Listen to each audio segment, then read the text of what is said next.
Your car key fob is lying to you right now, and the truth is a lot more frustrating than most drivers realize. Every time you press that button and your car unlocks from a shorter distance than it used to, you assume everything is fine, but it's not.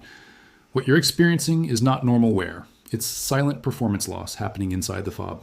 Dealerships will confidently tell you the transmitter is wearing out or losing strength, then charge you an $80 diagnostic fee just to confirm what they already know before quoting you $300 or more for a replacement. What they won't tell you is that the problem usually isn't the transmitter at all. It's a tiny voltage drop inside the battery, and fixing it can cost less than a cup of tea. To understand this, you need to know how your key fob actually works. Inside that small plastic case is a radio transmitter operating at 433.92 MHz, a very specific frequency used for short-range communication. For that signal to travel properly and reach your car from a distance, the circuit requires a stable and consistent 3 volts of power. The moment that voltage drops, even slightly, the signal weakens dramatically. This is where things get interesting. Research referenced in power system studies shows that your key fob doesn't fail when the battery dies. It starts failing long before that. At around 285 volts, the signal strength can drop by up to 40%. And by the time it hits 2.8 volts, your usable range can be cut nearly in half. So your key still works, but it's already performing at a fraction of its original capability. Now here's the part most people never realize, and it changes how you look at your car from day one. The battery inside your brand new key fob was never truly new when you received it. That car sat in a manufacturing yard, then in transit across countries, then parked in a dealership lot or storage facility for months, sometimes over a year, before you ever picked it up.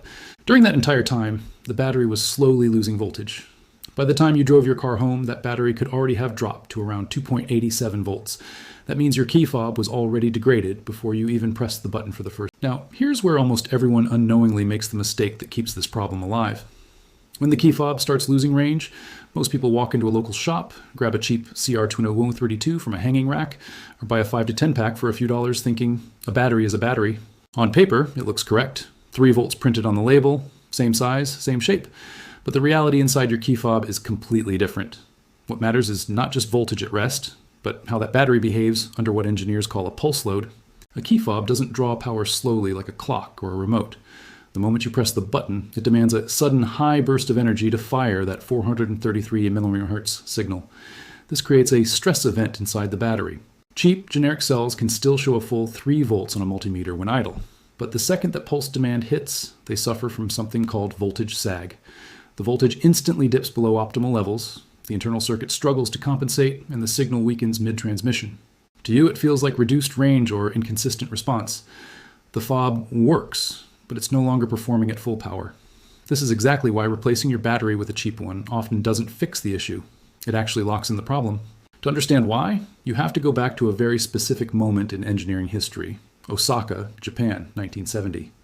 Engineers at Sanyo Corporation developed one of the first commercially viable lithium coin cells using manganese dioxide as the positive electrode. This wasn't just another battery. It introduced a completely different discharge behavior. Unlike traditional alkaline cells that gradually lose voltage over time, this lithium manganese dioxide chemistry delivers what's known as a flat discharge curve. That means it holds a stable, consistent 3 volts almost all the way until it's fully depleted.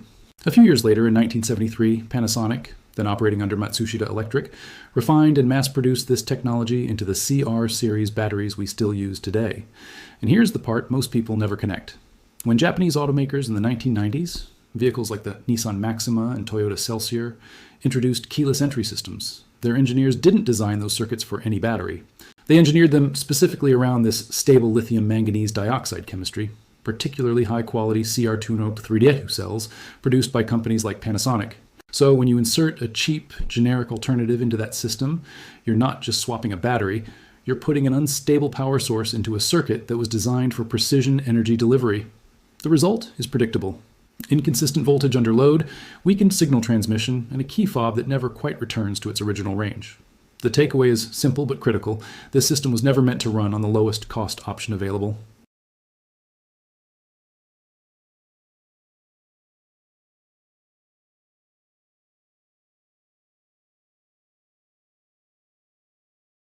Now this is where the theory becomes real-world proof, because none of this matters unless it works outside a lab, outside a dealership, and inside actual cars being used every single day. In 2019, a fleet maintenance supervisor in Yokohama named Kei Yoshida was managing a 47-vehicle municipal Toyota fleet. These were not showroom vehicles. They were heavily used, averaging around 96,000 kilometers, and the same problem kept appearing across the fleet. The key fobs technically still worked, but their usable range had collapsed. Most of them were only unlocking vehicles from about 4 to 6 meters away. For a municipality operating dozens of vehicles, that kind of failure creates constant frustration, wasted time, and unnecessary replacement costs. Instead of sending every fob to a dealership and approving a pile of replacement charges, Yoshida implemented a simple protocol, a proper high-quality battery, and a full internal contact cleaning procedure. The result was dramatic. After the protocol, the average signal range jumped to roughly 18 to 22 meters per fob. That is not a small improvement. That is a complete restoration of usable function, roughly triple the original range. And by avoiding unnecessary replacements, the municipality reportedly saved around 1.5 million yen, or about $10,000. That is the difference between understanding the real problem and paying for the most profitable solution someone wants to sell you. So why did Yoshida's protocol work so well when most people replace the battery and still feel disappointed? Because the battery is only half the system. The part almost nobody checks, and the part that quietly destroys signal performance, is contact resistance. Even if you install a perfect Panasonic battery, the power still has to move through the metal contact clips inside the fob before it ever reaches the transmitter. If those contacts are contaminated, oxidized, or corroded, the current gets choked before the signal can be delivered at full strength. That means you can install a premium battery and still get weak performance simply because the power path is dirty. This is the hidden killer that 98% of people skip. When you open the key fob, look closely at the metal clips and terminal contact points. If you see white powder, a dull gray oxidation layer, or a thin cloudy film, that is corrosion. It may look minor, but electrically it acts like a resistance barrier. It creates a microlayer that restricts current flow, and in a device that depends on a rapid burst of energy to fire a 433 MHz signal, even a small resistance increase can slash performance. The transmitter is ready, the battery is capable, but the current gets strangled before it arrives. That is why cleaning the contacts is not an optional bonus step. It is one of the main reasons the fix works at all. And once you understand that, the dealership math starts to look completely different. For many drivers, the quoted numbers are outrageous. Around $318 for a Toyota Corolla fob, roughly $412 for a Lexus RX, and about $285 for a Honda CR-V, before you even count the diagnostic fee that often adds another $75 to $95. Suddenly, a weak signal problem becomes a $400 visit. But what are they almost never offering to do? Clean the contacts and install a quality $2 cell. Why? Because there's no profit in a simple restoration. The money is in selling an entirely new programmed fob. That is the real business model hiding behind the "your transmitter is failing" script. For the driver, it feels like a technical necessity. For the dealership, it is a high-margin replacement sale. And once you see the numbers side by side, it becomes obvious why such a cheap fix is almost never the first option they mention.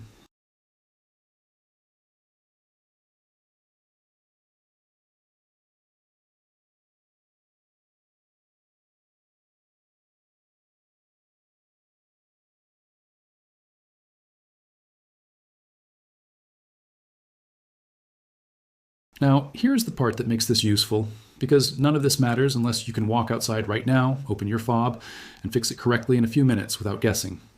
The materials are simple, but the details matter. You need one specific battery, a Panasonic CR2 Notebook 3.2, not a CR225, not a CR2016, and not a random no-name equivalent that just happens to fit. Check the number printed directly on the face of the battery before you buy it. That exact size and chemistry is what the circuit was designed to use. A 4-pack usually costs around $1.89 to $2.49 at a pharmacy, hardware store, or general retailer, which means each battery costs only about 47 to 62 cents. Along with that, you need a small 3mm flathead screwdriver, a few Q-tips or cotton swabs, and 90% isopropyl alcohol. That last detail is critical. Do not use 70% alcohol. It contains too much water, and water residue is the last thing you want inside a sensitive electronic key fob. 90% alcohol evaporates fast and clean, which is exactly why it works for this job. The actual process is straightforward, but each step has to be done correctly. First, open the fob. On most Toyotas made since 2007, there is a release button that lets you slide out the mechanical key. Once that key is removed, you will usually find a small notch near the base of the fob where the plastic halves join together.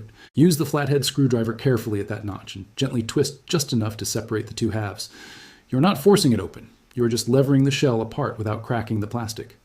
Once the fob is open, do not rush to remove the battery yet, because this is where the hidden fix happens. Take a Q-tip and lightly moisten it with a 90% isopropyl alcohol. It should be damp, not dripping. Then gently wipe the two metal contact surfaces inside the fob housing where the battery touches the clips or terminals. This is the step almost everyone skips, and it is often the reason their new battery fix fails. You are removing the invisible oxidation, film, or residue that creates contact resistance and strangles the current before it reaches the transmitter. After cleaning, set the fob down and let those contacts dry for a full 90 seconds. Not 10 seconds, not until it looks dry. Give it the full time so the alcohol evaporates completely and leaves a clean connection surface behind. Once that is done, remove the old battery carefully. Do not use metal tools to pry directly against the battery if you can avoid it. Ease it out gently so you do not damage the clips or scratch the contact surfaces you just cleaned.